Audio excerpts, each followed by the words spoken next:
Good morning. How are you? I'm fine.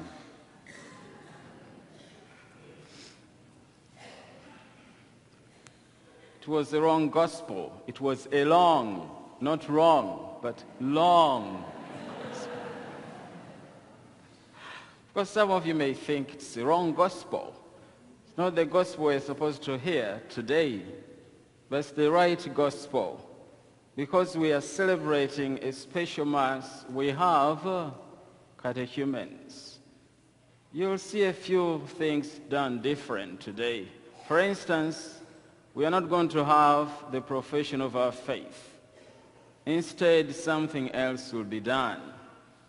So it's not the wrong gospel, it's the right gospel, but long gospel. We read that gospel and different readings compared to those we used at different Masses. Why? To draw a special message for the catechumens, preparing themselves for the sacrament of confirmation, mainly, even though it goes with penance, reconciliation, and the First Holy Communion, and of course, they will be baptized as well. What do we draw from all these readings that are different today? Jesus thirsts for our conversion. He thirsts for a positive change in our lives. He wants to see us move into the right direction. Jesus does not thirst for water. That's why when I read this gospel and reflected on it, I said, well, what is he thirsting for? I've already told you. He went to the well at noon. You may think he was thirsty, probably, but according to the gospel, we are not told that he even had a sip of water. He ends up not even having that water because he thirsted for something else. And from this gospel we also learn that Jesus did not come only for the lost sheep of Israel, but for us Gentiles, even Samaritans. We learn so much from today's gospel, especially the Samaritan woman. What do we learn from her? Who was she? According to the gospel, we learn that this woman had a sinful past. She was a sinner. How sinful was she? She had lived with 5 men already. She was living with a 6th man. And according to the gospel, even that man wasn't hers. Jesus tells her, even the one you left at home is not your husband. And in the end she says, you're right. Was she living a life of prostitution? Probably. And she felt so ashamed that she couldn't even mingle with the rest of the people.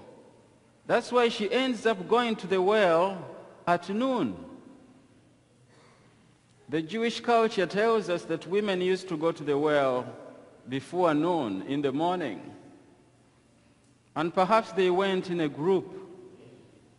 But here she is alone at the well in the afternoon. That's where Jesus finds her. But Jesus does something special. We ought to learn from Jesus how he handles sinful people. Jesus ends up not condemning this woman, but he treats her with kindness and compassion. He engages her in a conversation through which she faces her past and he comes to the conclusion, something has to be done. I have to change. That's what Jesus is looking for. We are being given this period of Lent to reflect on our past, to look at our past and determine what needs to be changed. This woman changed as a result of her conversation with Jesus. That's why when she goes back to town, she doesn't even have to say much. People are able to realize the change within her. That's why they say, we no longer believe because of what you told us, but we too have had an experience with Jesus.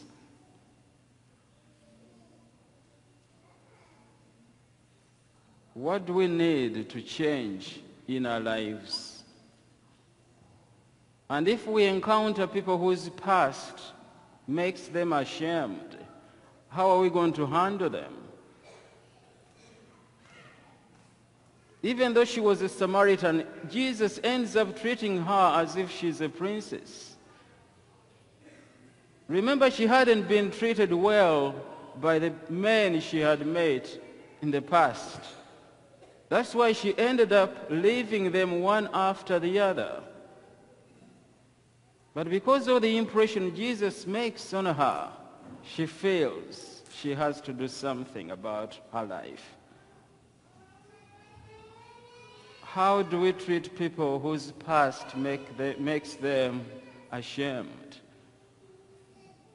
Do we handle them with kindness and compassion? Do we condemn them? It's as if in the gospel Jesus does not focus on our sins. It's as if he ignores what we've done wrong. He focuses on our potential to make things better. Are we going to handle other people likewise?